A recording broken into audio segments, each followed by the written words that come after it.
Bismillahirrahmanirrahim. Assalamu alaikum students. This is second year chemistry chapter 15 organic compounds, and today we will discuss about the exercise questions. Means कि exercise questions को कैसे attempt करना है हमने.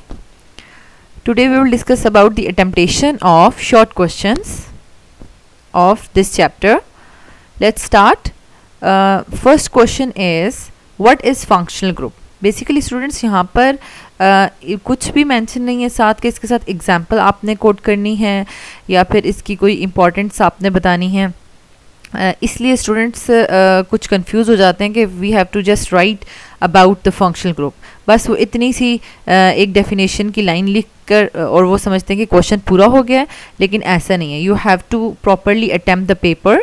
मतलब आपने definition लिखी along with the examples, properly example आपने मेंशन करनी है और उसके बाद एक दो पॉइंट्स में आपने बताना भी है कि ये फंक्शनल ग्रुप क्यों इंपॉर्टेंट है. ठीक है, बिल्कुल आपने जस्ट शॉर्ट में इसको नोटिफाई करना है. ठीक है, तो एग्जांपल्स भी मेंशन स्टूडेंट्स इस तरह से करते हैं, जैसे अगर लिख देंगे कि halogen is a functional group या hydroxyl is a functional group, तो students you have to mention the family of the organic compound कि किस फैमिली का कौन सा फंक्शनल ग्रुप है. Just like in alkyl halides halogen is the functional group, in alcohols hydroxyl is the functional group. Okay students, this is the way to write the example. Okay, the next question is, what is the difference between partial and total synthesis of organic compounds? तो यहाँ पर ये हमारे पास definition है, आप इनमें से कोई भी एक definition लिख सकते हैं. हम यहाँ पर जो है वो अभी इसको डिटेल में पढ़ नहीं रहे क्योंकि we have already discussed all these topics in the previous lectures. अगर आपने पार्शियल और टोटल सिंथेसिस का लेक्चर नहीं सुना पहले, तो आप डिस्क्रिप्शन में इसका लिंक मौजूद है, आप वहाँ से जाकर उस वीडियो को देख सकते हैं. We are just discussing about the adaptation कि किस तरह से अटैम्प्ट करना है.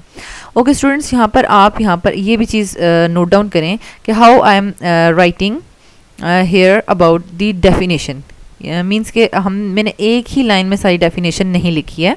when a desired compound is obtained from, अब जो इम्पॉर्टेंट चीज़ है किससे लिया हमने desired compound, an intermediate product of the reaction is called partial synthesis. तो basically this is the way to express your answer in a more attractive way.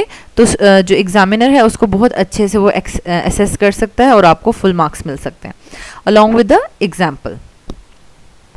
Next is total synthesis. इसी तरीके से आप total synthesis में भी जो most important point होगा, you have to write it with the bullet.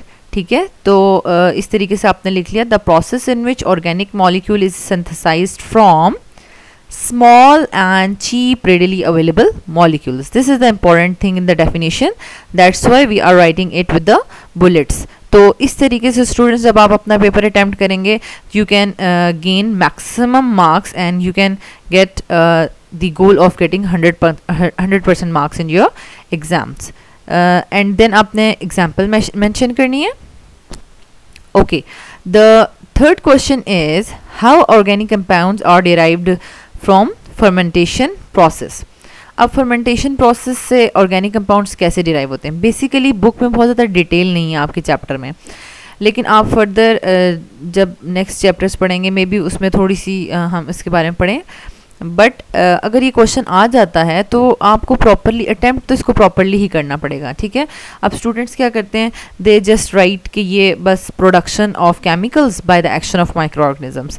They don't attempt it with the like examples. तो एक एग्जाम्पल आप स्टूडेंट्स यहाँ पर इसकी अपने नोटबुक्स पे नोट कर लें और you have to attempt it like this कि हम किस तरह से केन शुगर को पहले ग्लूकोज और फ्रुक्टोज में कन्वर्ट करते हैं और फिर उसको इन द प्रेजेंस ऑफ जाइमेज जो है वो एथेनॉल और कार्बन डाइऑक्साइड में कन्वर्ट करेंगे.